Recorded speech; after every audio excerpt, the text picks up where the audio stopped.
کیا واقعی جو شخص 40 دن تک گوشت نہ کھائے اس کا اخلاق خراب ہو جاتا ہے؟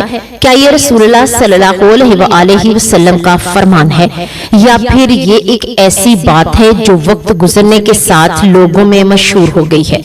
اگر آپ نے بھی سوشل میڈیا پر یہ بات پڑھی ہے یا کسی سے سنی ہے تو آج کی ویڈیو آپ کے لیے بہت اہم ہے، کیونکہ آج ہم صرف ایک پوسٹ یا تصویر کی بات نہیں کریں گے بلکہ یہ جاننے کی کوشش کریں گے کہ رسول اللہ صلی اللہ علیہ وآلہ وسلم کی طرف کوئی بات منسوب کرنے میں کتنی احتیاط ضروری ہے۔ اس لیے ویڈیو کو آخر تک ضرور دیکھیے گا، کیونکہ آخر میں ہم اس دعوے کی حقیقت بھی جانیں گے اور یہ بھی معلوم کریں گے کہ ایسی پوسٹس کو شیئر کرتے وقت ہمیں کیا رویہ اختیار کرنا چاہیے۔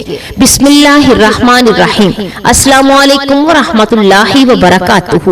پیارے ناظرین، آج کل سوشل میڈیا پر ایک تصویر، ایک عبارت بہت ہی زیادہ گردش کرتی ہے جس میں لکھا ہوتا ہے کہ جو شخص 40 دن تک گوشت نہ کھائے اس کا اخلاق خراب ہو جاتا ہے، اس کی طبیعت بدل جاتی ہے اور وہ بد مزاج ہو جاتا ہے۔ اس کے ساتھ یہ بھی لکھ دیا جاتا ہے کہ یہ رسول اللہ صلی اللہ علیہ وآلہ وسلم کا فرمان ہے۔ عام طور پر جب کوئی دینی بات خوبصورت ڈیزائن کے ساتھ لکھی ہوئی ہو تو لوگ اس پر فوراً یقین کر لیتے ہیں۔ بعض لوگ اسے ثواب سمجھ کر آگے بھیج دیتے ہیں اور بعض اسے دلیل کے طور پر بیان کرنا شروع کر دیتے ہیں اور بعض لوگ تو اسے حدیث سمجھ کر دوسروں کو سنانے لگتے ہیں۔ لیکن سوال یہ ہے کہ کیا ہر وہ بات جو دینی انداز میں لکھی ہو واقعی دین ہی ہوتی ہے؟ کیا ہر وہ بات جو رسول اللہ صلی اللہ علیہ وآلہ وسلم کی طرف منسوب کر دی جائے واقعی آپ صلی اللہ علیہ وآلہ وسلم نے فرمائی بھی ہوتی ہے؟ پیارے ناظرین، صحابہ کرام رضی اللہ تعالی عنہ کا طریقہ یہ تھا کہ وہ نبی کریم صلی اللہ علیہ وآلہ وسلم کی ایک ایک بات کو انتہائی احتیاط کے ساتھ محفوظ کرتے تھے۔ بعد میں محدثین نے لاکھوں روایات کی چھان بین کی، راویوں کے حالات لکھے اور سندوں کی تحقیق کی اور پھر امت کو بتایا کہ کون سی روایت صحیح ہے اور کون سی ضعیف ہے اور کون سی من گھڑت ہے۔ یہی وجہ ہے کہ اسلام دنیا کا واحد مذہب ہے جس میں احادیث کی حفاظت کا اتنا عظیم نظام موجود ہے۔ امام عبداللہ بن مبارک رحمت اللہ علیہ نے فرمایا کہ سند دین کا حصہ ہے، اگر سند نہ ہوتی تو ہر شخص جو چاہتا کہہ دیتا۔ ذرا غور کیجئے، جب ہمارے اسلاف نے ایک ایک روایت کی تحقیق میں اتنی محنت کی تو کیا ہمیں سوشل میڈیا پر لکھی ہوئی ہر بات کو بغیر تحقیق قبول کر لینا چاہیے؟ اسی لیے قرآن کریم میں اللہ تعالیٰ نے مسلمانوں کو خبر کی تحقیق کرنے کا حکم دیا ہے۔ مقصد یہ ہے کہ کوئی مسلمان غلط بات کو سچ سمجھ کر نہ پھیلائے اور نہ ہی کسی ایسی بات پر یقین کرے جس کی حقیقت معلوم نہ ہو۔ پیارے ناظرین، اسلام میں کھانے پینے کے بارے میں اعتدال کی تعلیم دی گئی ہے۔ اللہ تعالیٰ نے پاکیزہ چیزوں کو حلال فرمایا اور انسان کو ان نعمتوں پر شکر ادا کرنے کی تلقین کی ہے۔ گوشت بھی اللہ تعالیٰ کی عطا کردہ نعمتوں میں سے ایک نعمت ہے۔ رسول اللہ صلی اللہ علیہ وآلہ وسلم نے گوشت تناول فرمایا۔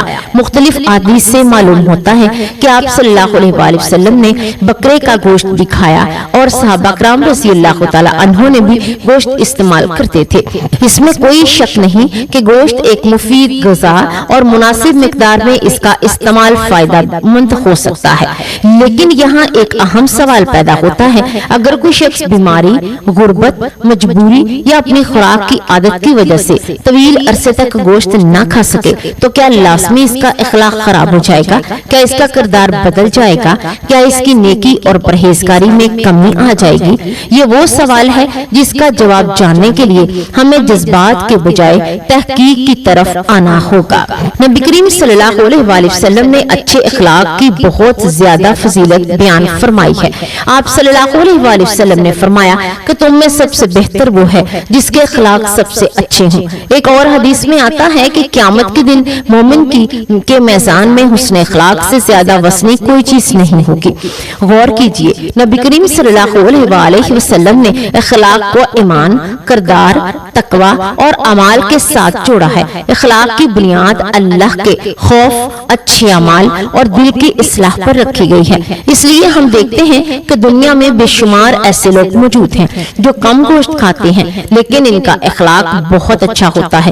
اسی طرح بعض لوگ گوشت کھانے کے باوجود غصے، بد اخلاقی اور برے رویوں کا شکار ہوتے ہیں۔ اس سے معلوم ہوتا ہے کہ اخلاق کا تعلق صرف ایک غذا سے جوڑ دینا درست طرز فکر نہیں۔ ناظرین، اب وہ مرحلہ آ گیا جس کا آپ شروع سے انتظار کر رہے تھے۔ بہت سے علماء اور محدثین نے اس مضمون کی روایت کا جائزہ لیا ہے۔ تحقیق کا خلاصہ یہ ہے کہ جو بات سوشل میڈیا پر اس انداز سے مشہور کی جاتی ہے کہ جو شخص 40 دن تک گوشت نہ کھائے اس کا اخلاق خراب ہو جاتا ہے، وہ رسول اللہ صلی اللہ علیہ وآلہ وسلم سے صحیح اور مضبوط سند کے ساتھ ثابت نہیں ہے۔ لہٰذا اس جملے کو نبی کریم صلی اللہ علیہ وآلہ وسلم کا یقینی فرمان یا صحیح حدیث کہہ کر بیان کرنا درست نہیں۔ یہی وجہ ہے کہ ہمیں کسی بھی روایت یا دینی بات کو آگے پھیلانے سے پہلے اس کی تحقیق کرنی چاہیے۔ نبی کریم صلی اللہ علیہ وآلہ وسلم نے فرمایا، جس نے جان بوجھ کر مجھ پر جھوٹ باندھا وہ اپنا ٹھکانہ جہنم میں بنا لے۔ یہ حدیث ہمیں سکھاتی ہے کہ رسول اللہ صلی اللہ علیہ وآلہ وسلم کی طرف کوئی ایسی بات منسوب کرنا جو آپ نے نہ فرمائی ہو بہت ہی سنگین معاملہ ہے۔ آج سوشل میڈیا کے دور میں ہماری ذمہ داری پہلے سے کہیں زیادہ بڑھ گئی ہے۔ ایک بٹن دبانے سے ایک پیغام ہزاروں لوگوں تک پہنچ جاتا ہے۔ اگر وہ بات صحیح ہو تو صدقہ جاریہ بن جاتی ہے، اور اگر غلط ہو تو اس کا گناہ بھی پھیل سکتا ہے۔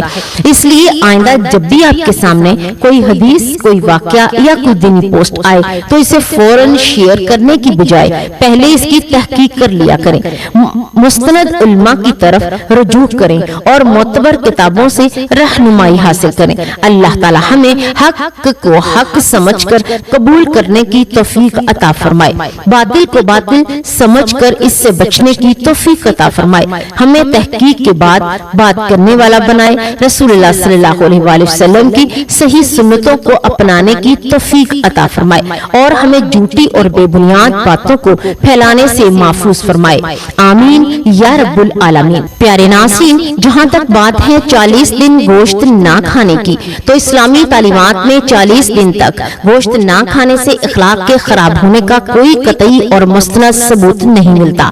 بعض کتابوں میں ایک روایت نقل کی جاتی ہے کہ جو شخص 40 دن گوشت نہ کھائے اس کے اخلاق خراب ہو جاتے ہیں، لیکن محدثین نے اس روایت کو ضعیف قرار دیا ہے، اس لیے اس سے شرعی حکم ثابت نہیں ہوتا۔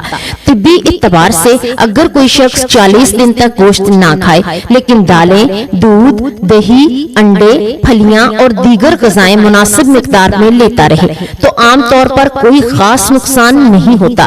البتہ اگر پروٹین، آئرن اور وائٹامن B12 اور دیگر ضروری غذائی اجزاء کی کمی ہو جائے تو کمزوری، تھکاوٹ یا خون کی کمی جیسی مشکلات پیدا ہو سکتی ہیں۔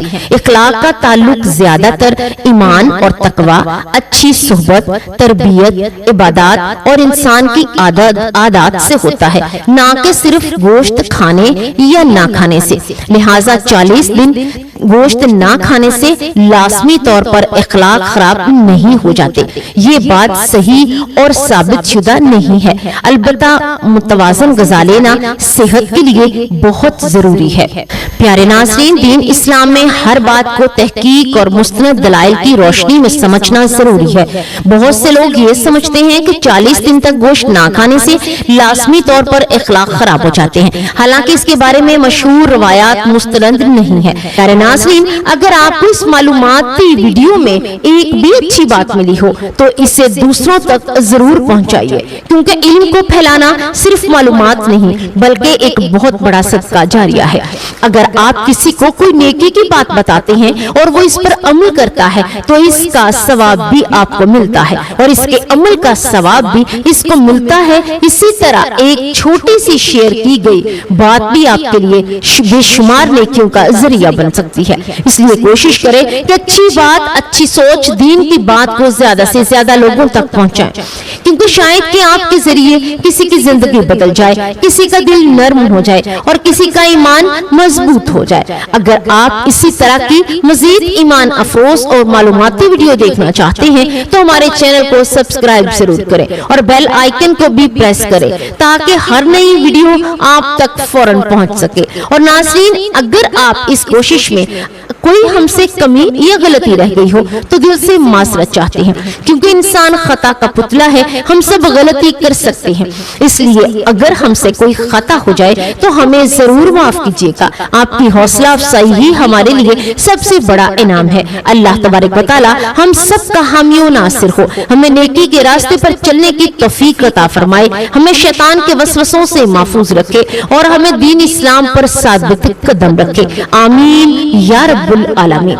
اللہ تبارک و تعالی سے دعا ہے کہ اللہ تبارک و تعالی ہمیں دین کی بات کو سننے، سمجھنے، اس پر عمل کرنے کی توفیق عطا فرمائے، ہمیں قرآن و سنت کے مطابق زندگی بسر کرنے کی توفیق دے اور ہمیں پنجگانہ نمازی بنائے، ہماری نمازوں میں خشوع خضوع پیدا فرمائے اور ہمارے گھروں میں اسلامی اصولوں کو رائج کرنے کی توفیق دے۔ اللہ تبارک و تعالی ہمیں قرآن و سنت کی روشنی میں زندگی بسر کرنے کی توفیق دے۔ اللہ تبارک و تعالی ہم تمام مسلمانوں کا حامی و ناصر ہو، آمین یا رب العالمین۔